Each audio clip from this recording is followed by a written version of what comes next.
I have heard and seen ministers and other government officials briefing Parliament and the public that the Director of Public Prosecutions is going to take over and continue the conduct of criminal proceedings against Dr. Kiza, Besigye and Rutari, and that this will be in the civil courts, maybe High Court or any other civil court. That is incorrect. They are misleading the public. They are misleading Parliament. Under what law? Under what law? You can only proceed under the Constitution because the functions of the DPP are stipulated under Article 120 of the Constitution. But in this case, the DPP cannot take over the conduct of this case and continue it. The DPP can only take over the conduct of Besigye's case, but she cannot continue the case. The reason is simple. There is no competent file. There is no competent investigative file that is on record upon which the DPP can rely. The only thing the DPP can do is to order fresh investigations.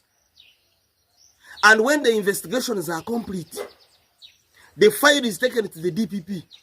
The DPP sanctions the file and it goes to court. But the file that exists now, the investigations under that file were not done by police. Most likely they were done by CMI, by ESO, and maybe ISO. Those are not bodies competent in conducting criminal investigations in Uganda. So how can you say that the DPP will take over the file and then continue the case?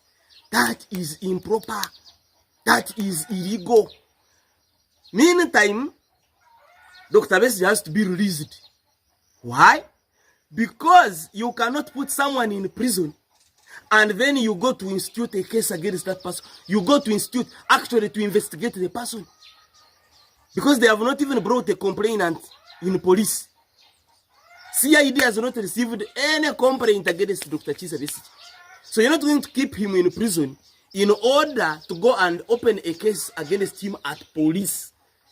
That is a violation of his fundamental rights to liberty under Article 23 of the Constitution. So you guys, what you are sharing there are just illegalities. You can only release Dr. Kiza Besigye and then go to CID and institute a case against him. You open a case against him. And if the Criminal Investigations Department sees that he has a case to answer, they draw a charge sheet or an indictment. Okay? But you don't keep him in prison and then keep discussing legal gymnastics. Gymnastics which are even incorrect.